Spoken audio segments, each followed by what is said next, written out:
Hechos capítulo 22, Pablo cuenta el mensaje, cuenta cómo el Señor lo transformó, cuenta lo que ocurrió, lo que se cita Lucas en Hechos capítulo 9, él ahora lo cuenta de primera persona. Y ahora él está delante de una audiencia que son judíos que los están acusando, los judíos de Asia, de que él está profanando el templo, de que había metido gente a profanar el templo. Y entonces él está con la guardia romana, él está atado, porque lo habían atado, el mismo comandante de la guardia romana, el tribuno, y antes de llevarlo a la fortaleza, él le dice si puede hablar, si puede decir algo, le dan el permiso y él cuenta el testimonio. Y finalizamos en el versículo 21 con lo que Pablo terminó de decirle a la gente, que dice, pero él me dijo, dice Pablo, hablando del Señor Jesús, de la misión que él tenía, ve porque le voy a enviar lejos a los gentiles. Ve porque te voy a enviar lejos, a los gentiles. Y ahora empezamos a leer del versículo 22. Ya lo oyeron, pero lo oyeron, dice, hasta que dijo esto. Y entonces alzaron sus voces y dijeron, quita de la tierra a este individuo, no se le debe permitir que viva. Como ellos vociferaban y arrojaban sus mantos y echaban polvo al aire, el comandante ordenó que lo llevaran al cuartel, diciendo que debía ser sometido a azotes para saber la razón por qué gritaban contra él de aquella manera. Y cuando lo estiraron con correas, Pablo dijo al centurión que estaba allí, ¿os es lícito azotar a un ciudadano romano sin haberle hecho juicio? Al oír esto, el centurión fue al comandante y le avisó, diciendo, ¿qué vas a hacer? Porque este hombre es romano. Vino el comandante a Pablo y le dijo, dime, ¿eres romano? Y él le dijo, sí. Y el comandante respondió, yo adquirí esta ciudadanía por una gran cantidad de dinero. Y Pablo dijo, pero yo soy ciudadano de nacimiento. Entonces los que iban a someterlo a azotes al instante lo soltaron. Y también el comandante tuvo temor cuando supo que Pablo era romano y porque lo había atado con cadenas. Al día siguiente, queriendo saber con certeza la causa por la cual los judíos lo acusaban, lo soltó y ordenó a los principales sacerdotes y a todo el concilio que se reunieran. Y llevando a Pablo, lo puso ante ellos. Vamos a orar una vez más. Señor, gracias por este momento, por estar frente a tu palabra. Qué precioso que es, Señor, meditar en tu palabra, detenernos y mirar que cada versículo de tu palabra es digno, es glorioso, es bueno que lo meditemos y que pensemos y veamos lo que tú tienes para decirnos. Señor, ayúdanos a poder hacer esta labor. Ayúdanos como iglesia.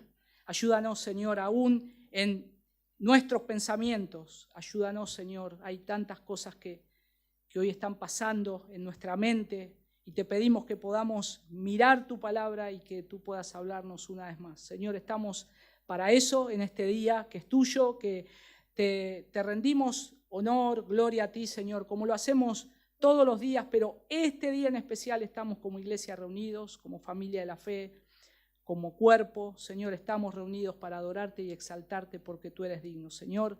Y tu iglesia también está preparada para que puedas hablarnos. Abre nuestro corazón, abre nuestro entendimiento, Señor, y que podamos estar glorificando tu nombre en todo lo que veamos. En el nombre de tu Hijo Jesús, amén y amén. Los derechos que nosotros tenemos como ciudadanos son muy buenos, son excelentes. Cuando nosotros pensamos que el Señor, leemos en su palabra, nos rescató, como dice Efesios capítulo 2, Él ahora nos trasladó, Él dice que nos traslada de un reino a otro, del reino de las tinieblas al reino de su luz admirable. Antes estábamos lejos del Señor en una ciudadanía que no era del Señor que no pertenecía a Él, ahora Él nos pone dentro de una nueva ciudadanía, de un pueblo, de un nuevo pueblo. Lo compara con Israel. Por eso también algunos judíos decían, ¿cómo podemos hacer ingresar a gentiles? Ellos tienen que guardar nuestras tradiciones, tienen que hacer un montón de cosas. Pero el Señor deja establecido que su plan perfecto siempre fue hacer un solo pueblo. El Señor tiene personas que Él ha salvado para su propia gloria. Tiene un pueblo, tiene una nación, tiene una iglesia. Y por lo tanto nosotros tenemos una identidad. Aquellos que han sido salvados y rescatados por el Señor no son unos parias. Tenemos un Padre, tenemos una identidad, una nacionalidad, tenemos un lugar donde nos está esperando el Señor y un lugar que se llama el reino de los cielos, que se llama esa también ciudad celestial que nosotros esperamos y que nosotros anhelamos.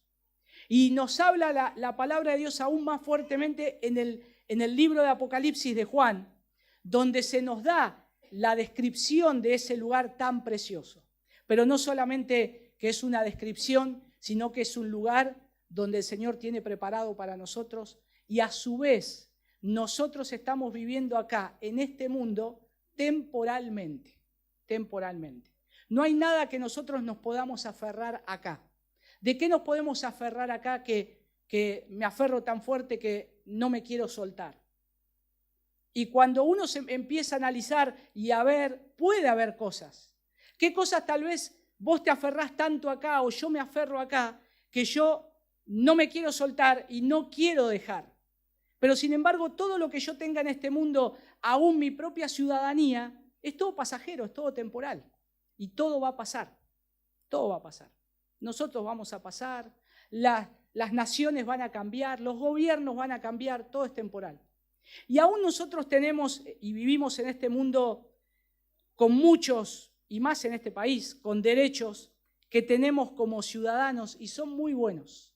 Son muy buenos los derechos que nosotros tenemos como ciudadanos.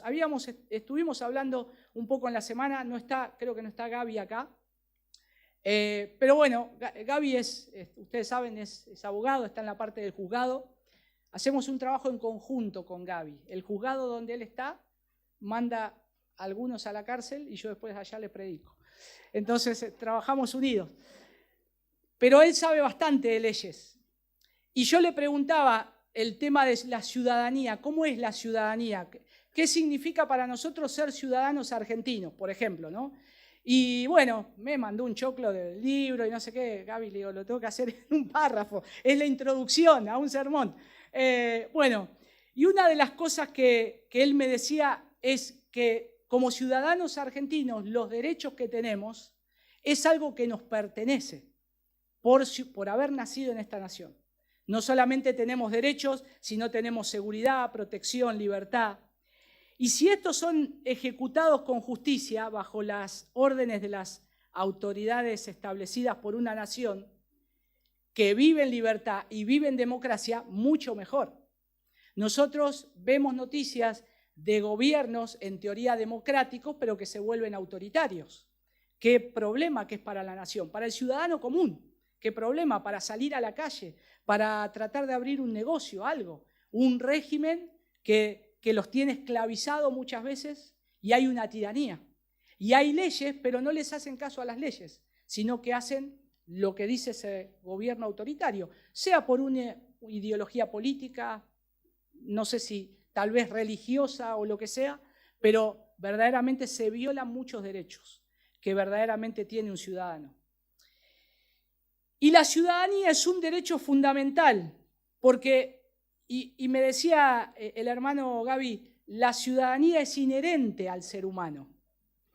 No es que yo por ser ciudadano tengo derecho a una ciudadanía, sino que todo aquel que nace bajo un territorio, bajo una bandera, ya es ciudadano y ya tiene el privilegio de pertenecer a esa nación. Entonces, cuando vamos a los derechos inclusive internacionales, y no quiero que esto sea una clase de derecho, ¿no? Sino que rescatando algunas cosas de lo que vamos a ver, los derechos humanos también son reconocidos como derechos inherentes a la persona humana Y yo anoté esto que él me decía: las principales declaraciones, convenciones sobre derechos humanos al nivel internacional han remarcado la importancia de la nacionalidad como un derecho propio e inalienable del individuo. Y esto es por parte de los derechos humanos. Cada persona tiene una nacionalidad y tiene que ser tratado como corresponde a esa nacionalidad o a ese estado en el cual haya nacido. Y gracias al Señor que el Señor puso también leyes y funcionarios que nos dan un marco de seguridad legal dentro de una nación. Por eso es importante que no olvidemos de orar por nuestros gobernantes. Es importante que no olvidemos de orar por las fuerzas públicas de seguridad. Generalmente, cuando vemos, no sé, algún policía en la calle, algún funcionario que trata de poner orden donde nosotros seríamos un desastre, nosotros tenemos que no solamente brindarle el respeto, sino también saber que están puestas por Dios para traer un orden. Y ellos también trabajan para el Señor. Y es lo que Pablo lo dice más extensamente en Romanos capítulo 13, cuando expresa ahí de por qué están las leyes o las autoridades. Y el que lleva la espada, que tenemos que tener temor, porque son como si fueran funcionarios públicos del Señor. Son funcionarios del Señor. Ellos están ejecutando el orden que el Señor ya ha establecido. Ahora, por supuesto que en todo esto lo manejan hombres y el corazón del hombre se va y hay sobornos y hay corrupción y no se ejecutan bien las leyes. Y eso es otra cosa por nuestro propio corazón, ¿no? Y si hoy nosotros estamos viviendo en una sociedad que no le hace caso a la ley y que las leyes muchas veces son mal ejecutadas, es por causa del pecado. Y es por causa de que el Señor, no es por causa del Señor, sino que es causa de que el pecado del hombre tiene que ser tratado en su corazón y aquel que puede cambiar su corazón es el Señor. Y entonces nosotros tenemos que no solamente orar, sino que también que cada uno de estos funcionarios hagan las cosas correctamente porque lo hacen para el Señor. Y van a tener que rendir cuentas también delante del Señor. Y en otra circunstancia, también ahí el apóstol Pablo escribiendo, como les decía, la carta a los romanos, en la última parte del escrito, le dice a la iglesia cómo debe responder a la santidad real, en devoción al Señor, a la conducta con todos y el deber al magistrado civil. Lo resumen los versículos de Romanos capítulo 13 del 1 al 14. Si después ustedes lo quieren leer, ahí habla de cómo el cristiano responde a la autoridad civil, cómo se tiene que parar delante de la autoridad civil.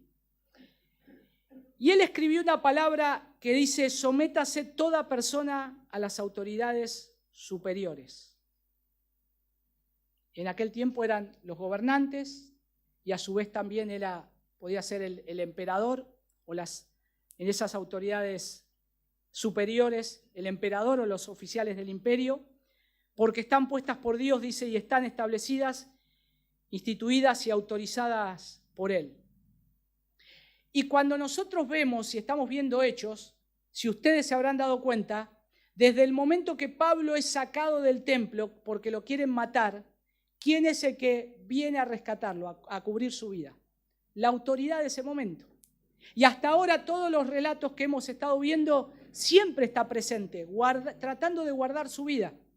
Aunque está encadenado y no saben por qué, porque posiblemente decían que era un hombre que mataba, era de esos hombres que andaban con la daga, que mataban a veces a sacerdotes o a personas inminentes, pero Pablo le dice que no era él y da su explicación. Ahora le está hablando a los judíos y cuando está dando su discurso en el hebreo del pueblo, en el arameo, dice la versión original, ahora está escuchando el tribuno y hay otros centuriones que están con él, pero no están entendiendo bien el mensaje, porque él está hablando al pueblo con la lengua del pueblo del judío común. Y entonces esto nos deja ver un poco también por qué sucede todo esto. Pero también estamos dentro de los planes de Dios. Y cuando nosotros vemos el contexto general en este pasaje, Pablo terminó de dar su defensa ante la multitud judía ahí en Jerusalén, después de ser arrestado en el templo, fue custodiado, protegido por la fuerza de seguridad, y a pesar de haber compartido su testimonio de conversión y llamado por Dios, surge un problema por la última mención que él hace de los gentiles, que está en el versículo 21. Pero aún cuando nosotros vemos esto, y Lucas no lo deja pasar por alto, que hay una fuerte oposición, una fuerte reacción negativa entre los judíos, lo que lleva es a una nueva intervención por parte del comandante romano. Y surge una tensión ahí con lo que va a pasar con Pablo finalmente. Ahora, entre el tribuno, Pablo, pero también en todo esto está cómo el Señor está orquestando todas las cosas. Porque nos vamos a dar cuenta, y como siempre nos damos cuenta, el Señor está al control de todo. El Señor siempre está al control de todo. No hay nada que nosotros podamos hacer, y bueno, y viendo acá mucho menos Pablo, que el Señor no esté organizando todo para los fines que Él tiene que dar, porque lo que estamos hablando acá es del Evangelio. Si bien empecé hablando de la ciudadanía, de nuestra ciudadanía, la palabra ciudadanía está mucho en estos versículos, pero no perdamos de vista, ¿cómo se dice el dicho? Por mirar el árbol, ¿no? ¿Nos perdemos el bosque? Bueno, lo más grande es el Evangelio acá. Lo más grande es la predicación de la palabra de Dios. Lo más grande es que la gente siga conociendo el mensaje del Evangelio de Cristo. Eso es lo que Pablo está apuntando y es lo que no podemos perder de vista. Pero nosotros vemos que hay acá una protección de parte del Señor nuevamente. Y cómo a través también de ciertas circunstancias particulares que nosotros no buscamos muchas veces, ni tampoco deseamos, porque Pablo, nos vamos a dar cuenta que acá Pablo no era un pendenciero, no era un peleador, no era que estaba agrediendo a las autoridades y estaba atado o lo tocaban y decía, ¿qué me toca? ¿Qué me toca? No, Pablo no tenía ninguna intención de eso. Pablo era muy respetuoso a las autoridades, él amaba al pueblo judío y él quería que el nombre del Señor sea glorificado. Y cómo al enfrentar pruebas también nos enseña que podemos seguir confiando en el Señor. Porque cualquier cosa que nos pase, siempre Él nos va a guiar y nos va a guiar a sus propios propósitos. Lo que Él ya tiene preparado para nosotros. Entonces no tenemos que tener temor. Tenemos que saber que Él está al control de todas las cosas. Entonces, ¿cómo cambia la situación de Pablo cuando revela su ciudadanía romana? ¿Y qué nos enseña esto sobre la voluntad de Dios en medio de la adversidad? Creo que esta es una pregunta son dos preguntas, pero dentro de una pregunta.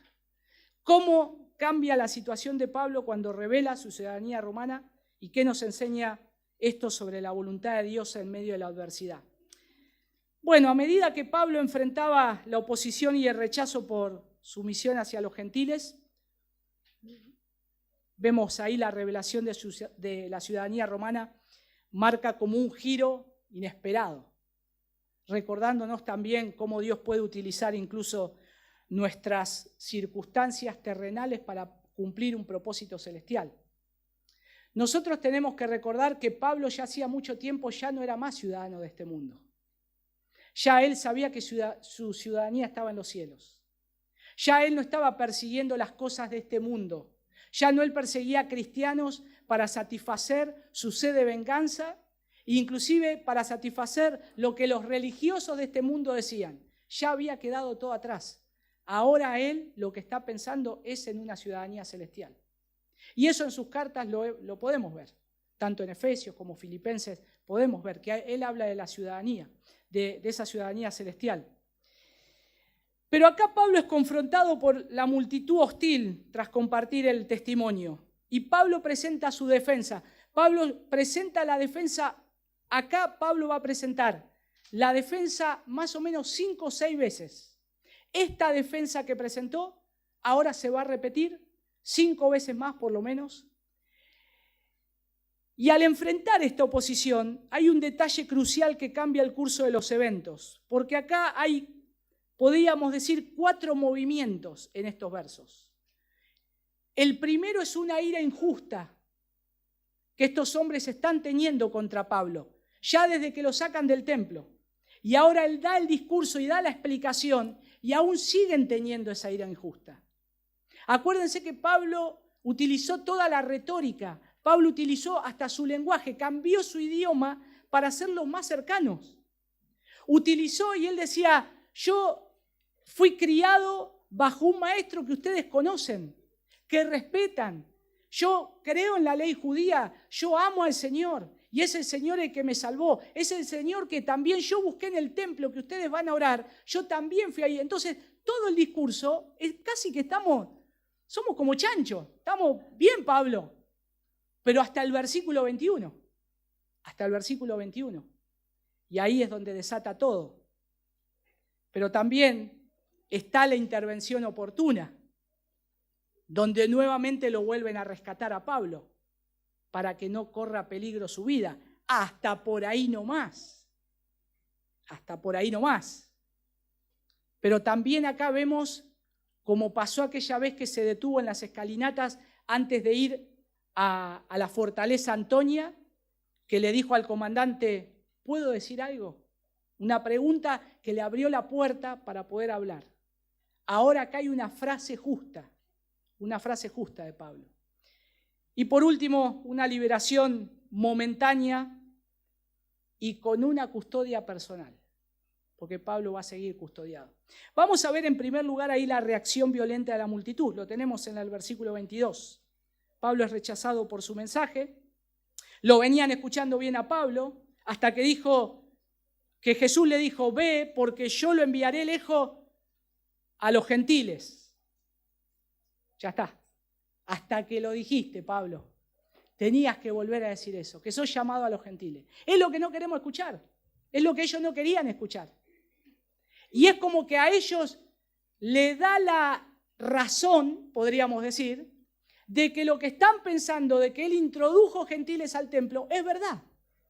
Porque ahí lo está diciendo.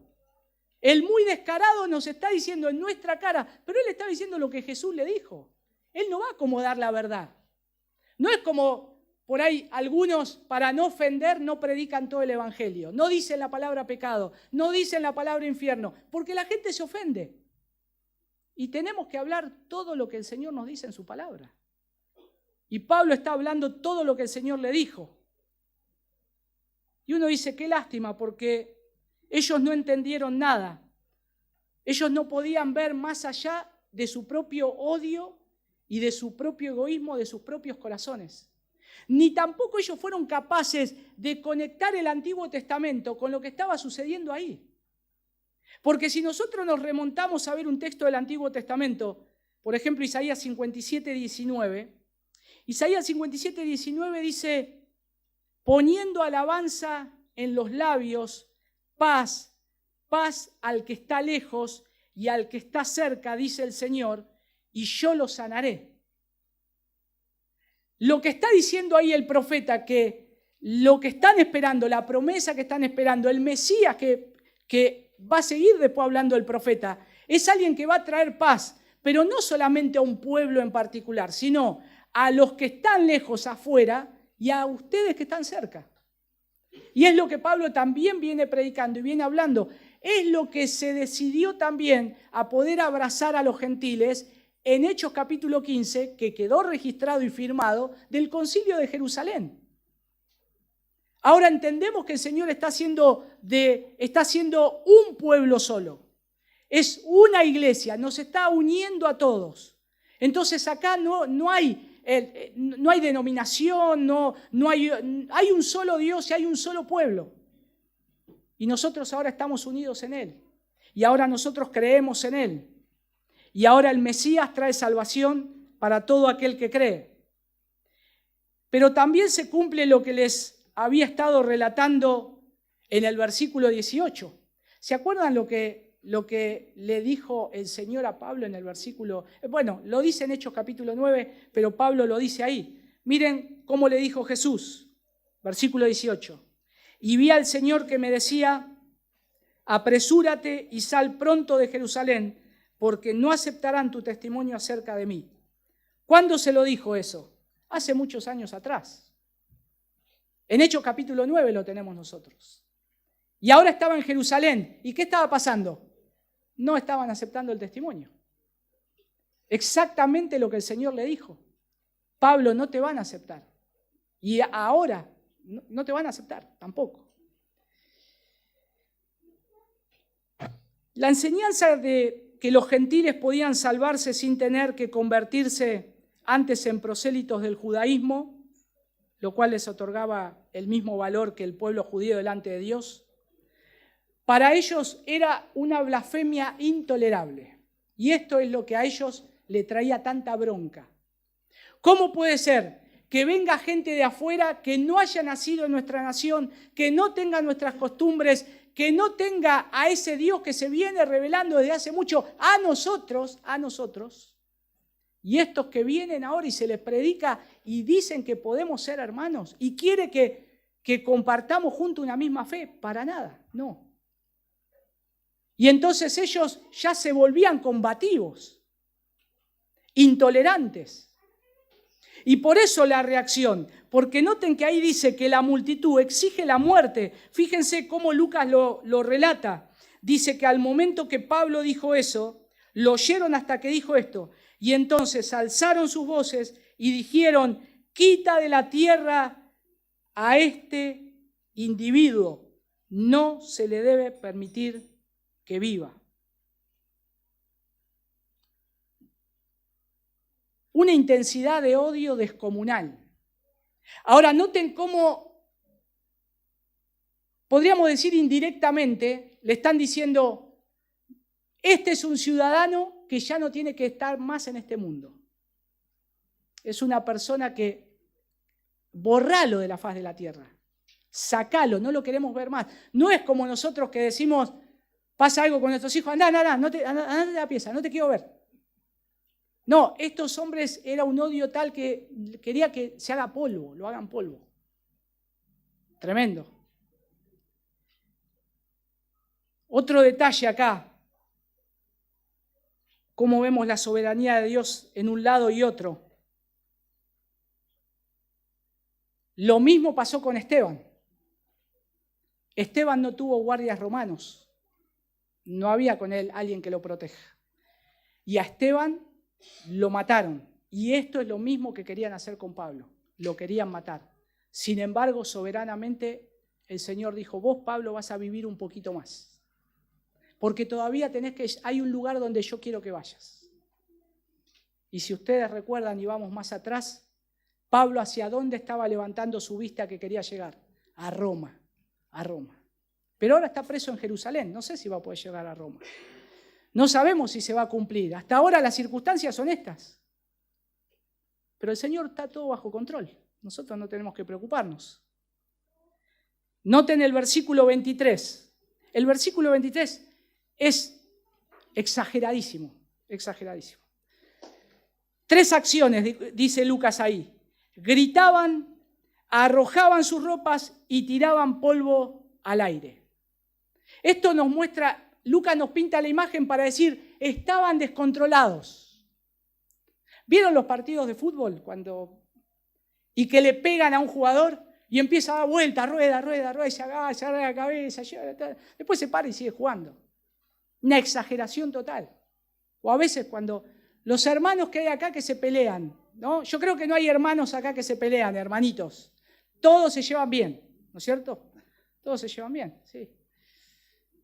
Pero cuando el hermano mayor o la hermana mayor toca al hermanito y ya, me pegó, me sacó el brazo. Y es una exageración. Bueno, ellos estaban haciendo esto. Lucas lo pone como que lo hacían todo junto. Se sacaban las ropas cuando iban a apedrear a alguien.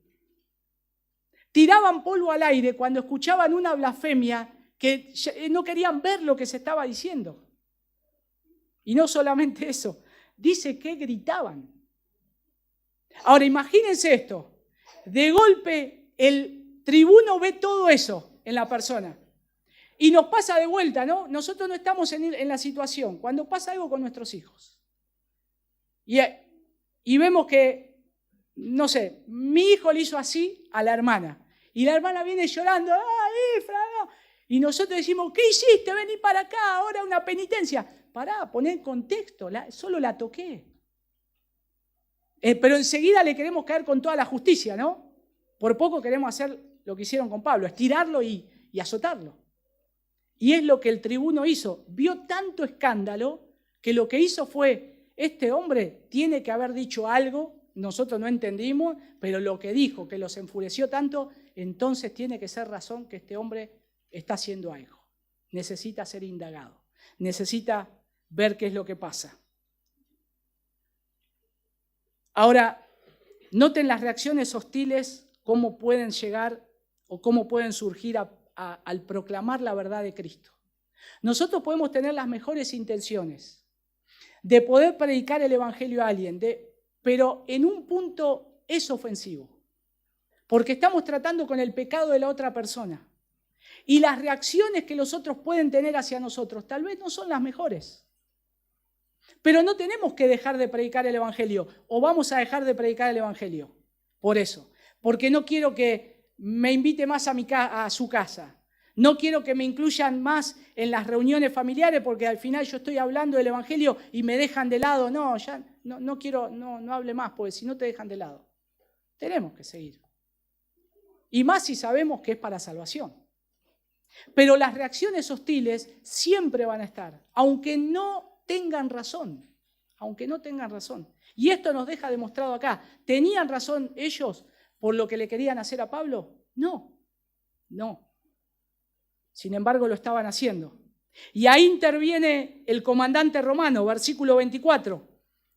Noten que dice ahí, y el comandante ordenó que lo llevaran al cuartel, diciendo que debía ser sometido a azotes para saber la razón por qué gritaban contra él de aquella manera.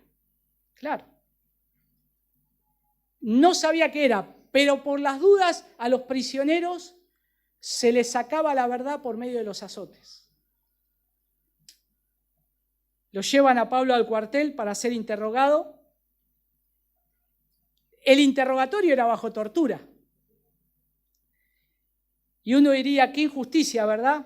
¿Por qué no se lo indagó un poco más? ¿Por qué no se le preguntó de buena manera? Es que los soldados romanos sabían interrogar a su manera. Y para ellos les parecía que esa era la manera correcta de hacerlo. Y de acuerdo a la ley. Porque seguramente el tribuno ahí no comprendió lo que Pablo dijo. Pero se espantó de la reacción que tuvieron los judíos y supuso que algo tremendo hizo este hombre para que reaccionara la gente de esta manera. Entonces va a ir a interrogarlo y esto era por medio de los azotes. El azote, hermanos, era terrible. Pablo había sufrido un montón de cosas. Pablo había sufrido cárceles, lo apedrearon, lo dejaron casi muerto. Estuvo atado, estuvo en cepo, le dieron varazos con varas, lo golpearon con varas, pero nunca había sufrido azotes interrogatorios de los romanos. Cuando dice ahí que les tiraron los brazos es porque de esa manera se hacía. Al acusado se lo ponía atado, se lo ponía arriba como de un gran taburete que estaba a la altura de la cintura, se podía ir midiendo, se lo ponía boca abajo, le estiraban las manos y le dejaban la espalda descubierta. O la otra era que le estiraban los brazos y lo dejaban colgando. Y ahí ellos tomaban un látigo, un flaglum se llamaba, que tenía correas de cuero largas y en las puntas tenía pedacitos de metal, pedazos de huesos y por lo menos tenía más de 6 correas. Y entonces eso era algo que pesaba y que hacía mucho ruido. Entonces cuando se pegaba el primer latigazo, posiblemente la carne se desgarraba. Y cuando iba el segundo, cada vez más, hasta incluso dejar los órganos descubiertos. Por eso algunos no sobrevivían a los azotes. El Señor Jesús pasó por eso. A Él lo hicieron hasta matarlo, pero Él no iba a morir en ese lugar. No podía morir en ese lugar. Tenía que morir en la cruz. Pero lo castigaron de esa manera. Entonces ahora Pablo lo estiran y lo quieren interrogar de esa manera. Generalmente dicen algunos historiadores que los acusados no llegaban al momento del primer azote porque, como decimos nosotros, cantaban todo, decían todo, sabían lo que era tremendo. Ahora, solo aquellos que quebrantaban la ley, criminales o esclavos, eran los que iban a ser castigados o tenían que ser castigados. Como muchos sabían lo tremendo que era ese castigo, a veces confesaban sus crímenes, eran soltados y a veces ejecutados, pero no tenían que sufrir esa tortura. Entonces Pablo sabe que esto va a ser más que un golpe si él deja que esto siga adelante. Y él estaba ahí por la causa de Cristo, no por ser un criminal, ni porque había quebrantado la ley. Y el comandante busca entender la causa del tumulto. Y ahora, más diciendo que este hombre no podía vivir más con lo que dijo, que lo quiten de esta tierra.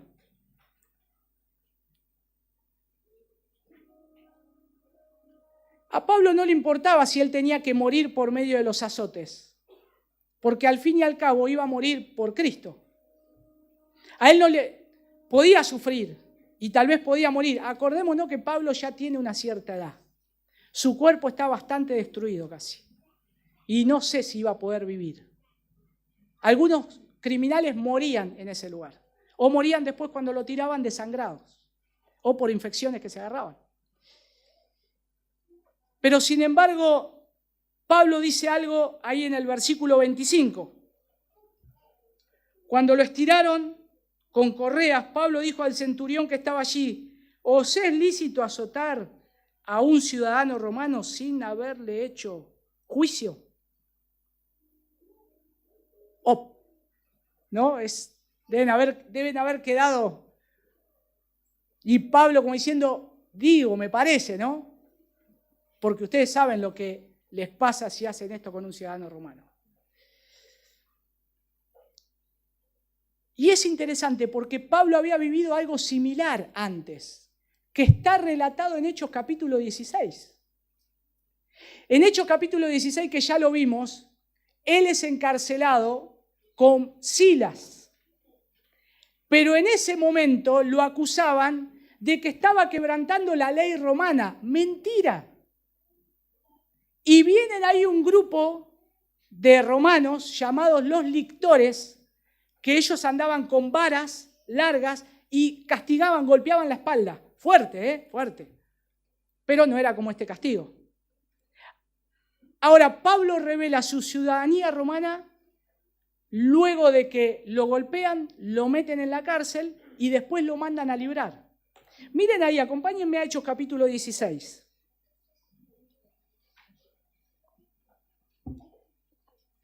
Porque es interesante lo que sucede acá también. Dice el versículo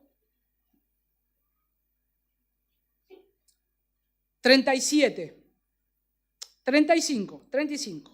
Cuando se hizo de día, los magistrados superiores enviaron a sus oficiales diciendo: suelta a esos hombres.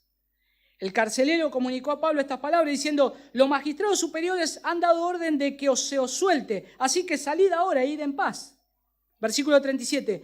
Mas Pablo les dijo: aunque somos ciudadanos romanos, nos han azotado públicamente sin hacernos juicios y nos han echado a la cárcel. ¿Y ahora nos sueltan en secreto? De ninguna manera.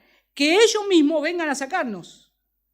Y los oficiales informaron esto a los magistrados superiores y al saber que eran romanos tuvieron temor. Entonces vinieron y les suplicaron y después de sacarlos les rogaban que salieran de la ciudad. Ahora decimos, ¿por qué en Hechos capítulo 16 Pablo tardó tanto en descubrir su ciudadanía romana? Si hubiese ahorrado los varazos y la cárcel. Acá lo dice enseguida. ¿Qué tenía? ¿Temor de una cosa u otra? Pablo, si era posible, zafaba de las cárceles y de los golpes, cualquier golpe. No es que le gustaba que lo golpeen. Pero ¿qué pasa entre medio del relato ese de Hechos 16? Se tenía que convertir el carcelero de Filipos y toda su casa. Eso está en el plan de Dios. Dios no le permitió que Pablo diga tal cosa, porque el plan de Dios era, su agenda, podríamos decir, del Señor, era, hay un carcelero que te va a escuchar por medio de un suceso sobrenatural que va a pasar, y vos le vas a predicar el Evangelio, y vas a ir a su casa, y toda su casa va a creer. Y luego ese carcelero, junto con toda su familia, se congregan en la casa de Lidia, que ella abrió las puertas para que ahí empiece a formarse una iglesia. Todo está orquestado por el Señor. Pero acá, sin embargo, no. Pablo revela su ciudadanía romana. Pablo dice quién es. Y los ciudadanos romanos también poseían derechos inalienables, como nosotros, como les dije, que tenemos nosotros como ciudadanos argentinos o que vivimos en este país. No se podían violar los derechos que tenía un ciudadano romano y que generalmente eran respetados estrictamente. Hay un historiador que los romanos leían mucho, lo conocían de memoria, un tal Cicerón. Lo deben haber escuchado en algunos escritos en la escuela. Noten lo que dice Cicerón acerca del castigo. Dice, cito, amarrar a un ciudadano romano es un crimen. Amarrar a un ciudadano romano es un crimen. Azotarlo es una abominación. Matarlo es casi un acto de asesinato, porque al azotarlo, si moría, sos un asesino. Directamente es como si lo hubieses agarrado y le hubieses atravesado una lanza, decía Cicerón. Y dice, crucificarlo es, y en el escrito deja puntos suspensivos, y dice, ¿qué? Dice Cicerón, no hay una palabra adecuada que pueda describir cosa tan horrible para el crucificado. Así que obviamente que un ciudadano romano jamás iba a morir en la cruz. Jamás. No, era intolerable. No se podía. Y las leyes lo decían. Y era condenable. Y ahora Pablo está acá, se está defendiendo con su ciudadanía para no ser azotado. En Filipos no dijo nada, pero porque tenía que suceder eso. Pero el versículo 20, noten que cuando sigue el relato ahí, el versículo 26, dice, al oír esto el centurión fue al comandante y le avisó diciendo, ¿qué vas a hacer? Porque este hombre es romano. Se lavaron las manos olímpicamente, ¿no? Yo solo levanto el látigo porque él me dijo, y pasa como siempre. Y entonces el comandante romano tiene temor, pero también tiene una duda.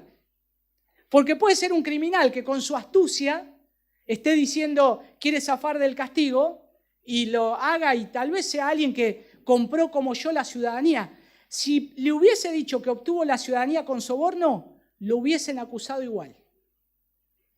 Porque era medio raro que se soborne para tener la ciudadanía. Sin embargo, el comandante después dice que él la obtuvo, no dice con soborno, sino que dice que pagó por la ciudadanía.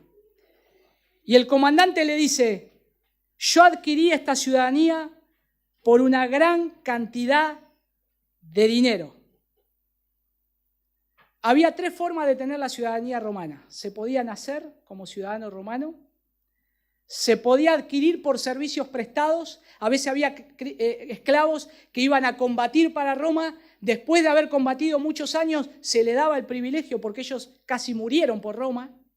Y la otra era por haber tenido una familia, un padre que haya sido romano.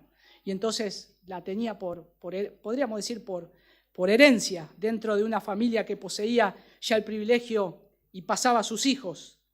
Pero parece que este oficial la obtuvo por soborno porque dice, yo pagué una gran cantidad de dinero. Y a veces uno dice, ¿cuánto dinero era? No sé cuánto era, no nos dice ahí la cantidad. Y si buscamos tal vez en la historia podemos llegar a encontrar. Pero lo interesante acá es que Pablo le está diciendo, pero yo soy legal, soy un ciudadano romano, soy más ciudadano romano que vos. Eso es lo que les está diciendo. Yo soy de nacimiento.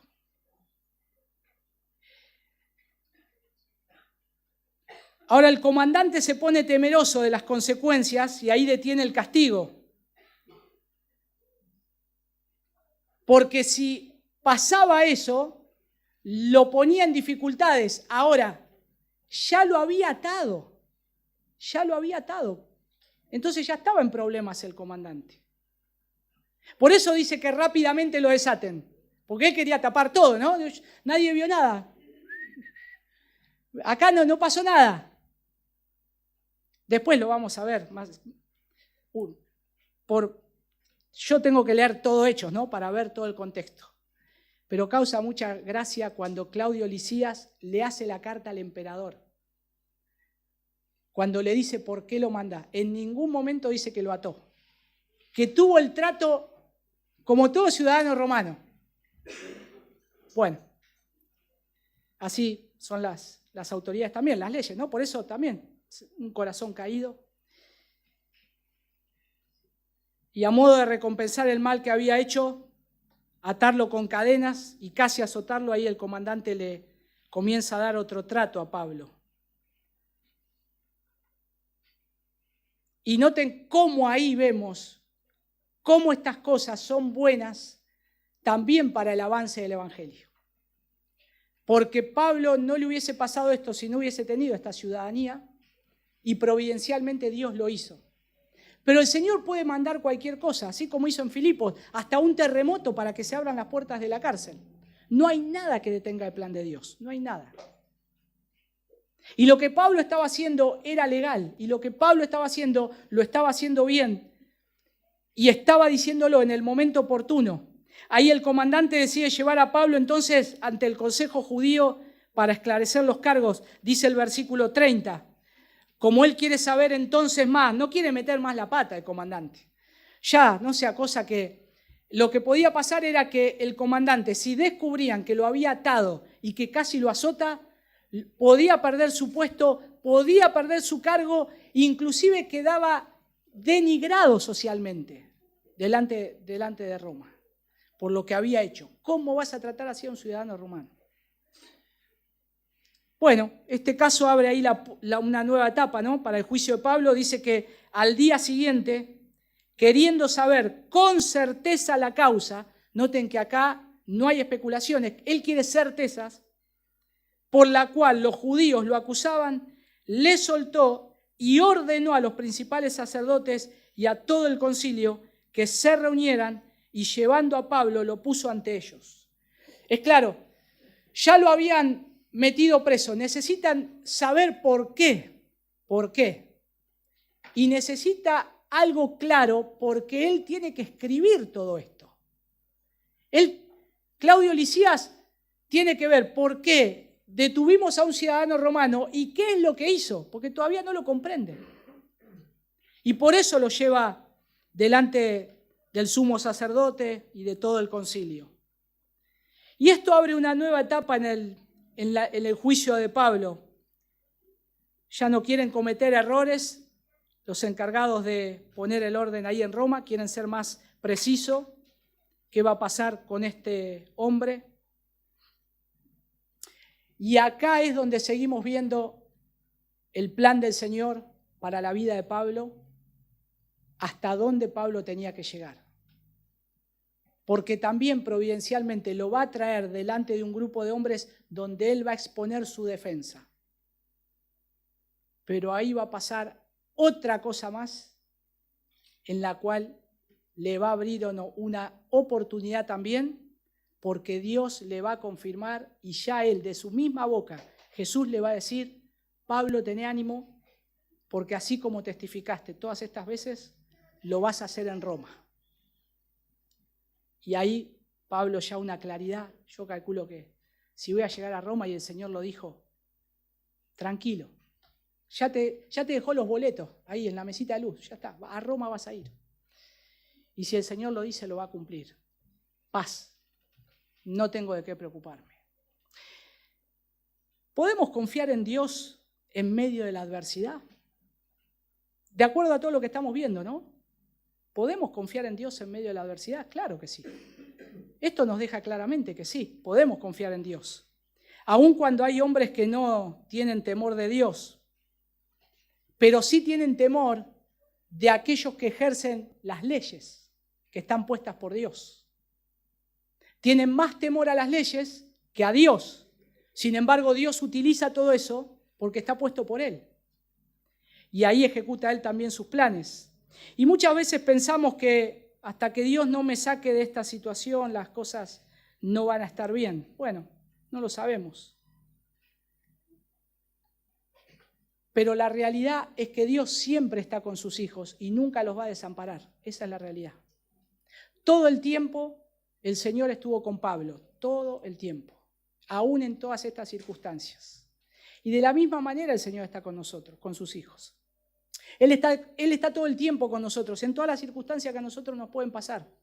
Él gobierna cada instante de nuestra vida, cada cosa que nosotros mañana vamos a vivir, cada circunstancia adversa que se nos presente hoy, Él está al control de todo y todas las cosas, para los que creen o las que aman a Dios, todas las cosas le ayudan a bien. Y tenemos que creer eso, porque es el mismo Señor que nos está diciendo, por medio de su palabra. Y tenemos que confiar en lo que dice el Señor, no tenemos que ser incrédulos. Pero es cierto que llegan esos momentos y tenemos incredulidad a veces, ¿no? Sí, a mí me ha pasado. Pero yo tengo que saber que el Señor sigue siendo Dios y Él está al control. Y me sigue diciendo que no tenga temor. Y cuando nosotros vamos viendo esto, no solamente vemos que Él está a nuestro lado, sino que también que nos pastorea, intercede por nosotros.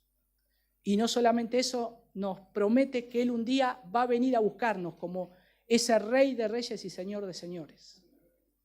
Él está intercediendo por nosotros todos los días.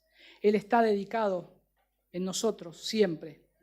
Cómo Dios puede usar nuestras circunstancias para cumplir su propósito. Está todo orquestado por el Señor.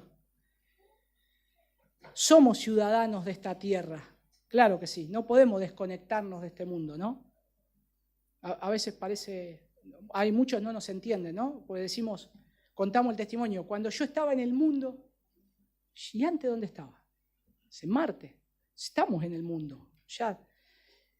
Y lo que nosotros ahora tenemos una ciudadanía que está en el reino de los cielos, que es el reino de los cielos. Tenemos una ciudadanía celestial. Tenemos un rey, que es nuestro Señor. Estamos bajo el gobierno de un rey. Pero sin embargo seguimos viviendo en este mundo y nos sujetamos a las leyes de este mundo, porque están puestas por Dios.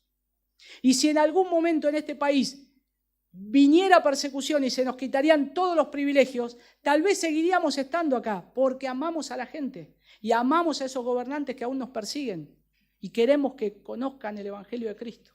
Y si hay que dar la vida como hacen muchos en otras naciones, se dará, se hará. Yo creo que nuestro verdadero lugar, nuestra verdadera identidad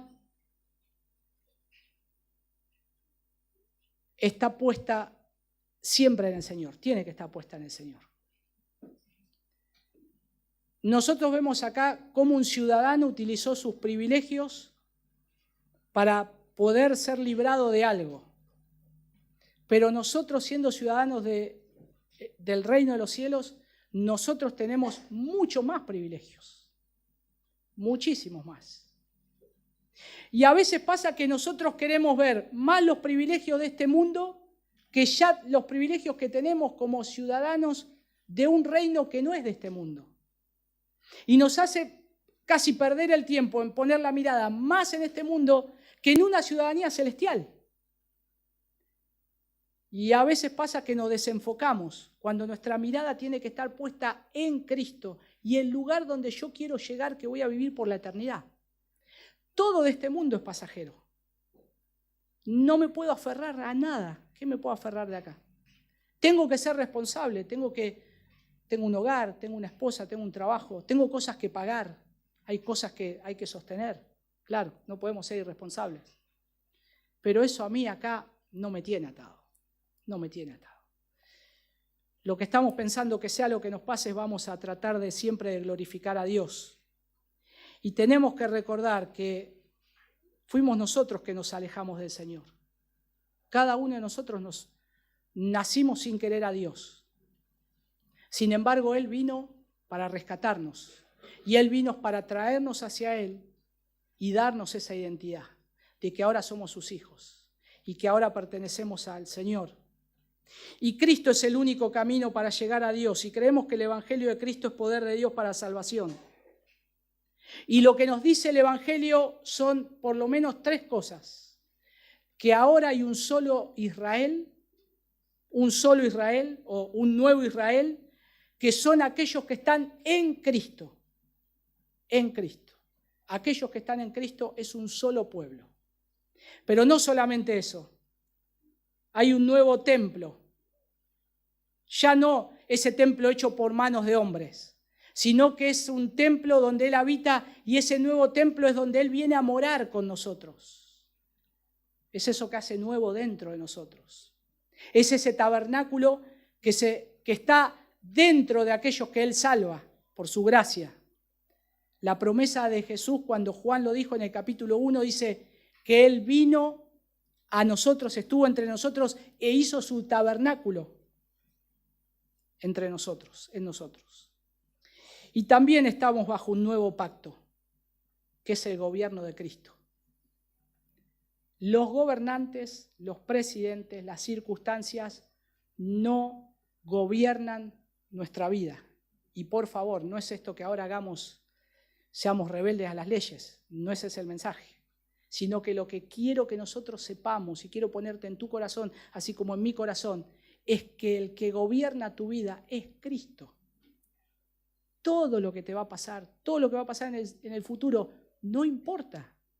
Y si tiene circunstancias, las va a tener, pero Cristo va a estar al control de todo. Aún aunque nosotros tengamos que dar nuestra vida por Él. Vamos a orar. Señor, gracias nuevamente por llevarnos a tu palabra. Y gracias, Señor, por siempre estar cumpliendo tus propósitos para con tu iglesia.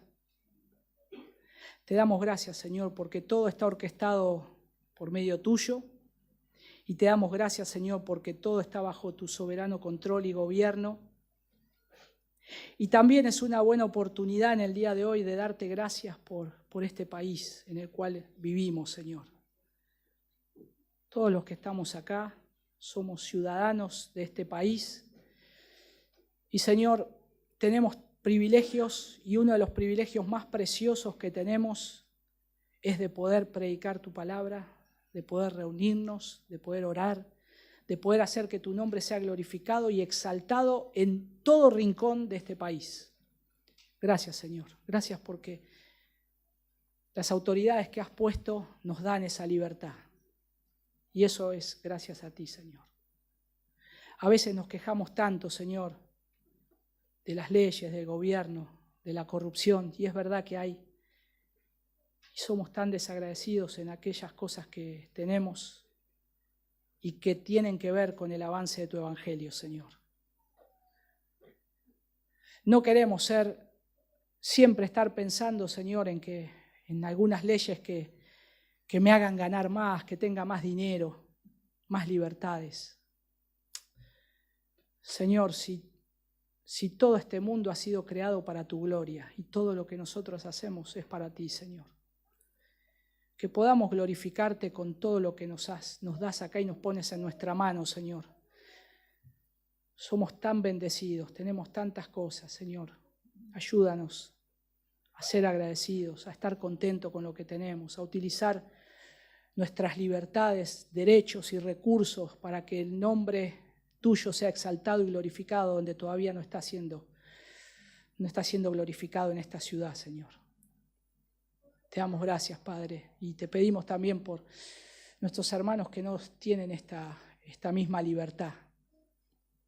Hoy orábamos temprano, Señor, por la iglesia perseguida, y hay hermanos que están en otros lados y les han quitado todos los derechos. son rebajados, Señor, socialmente, menospreciados, tratados como animales, Señor, peor. Y aún, Señor, la fe que has puesto en ellos los mantiene mirándote a ti, Señor, y predicando el Evangelio. Y hasta dan sus vidas, Señor, por ti. Ayúdanos, Señor, a estar contento, como dice tu palabra, con lo que tenemos y a seguir avanzando en el mensaje del reino de los cielos. Porque te lo pedimos en el nombre de tu Hijo Jesús. Amén.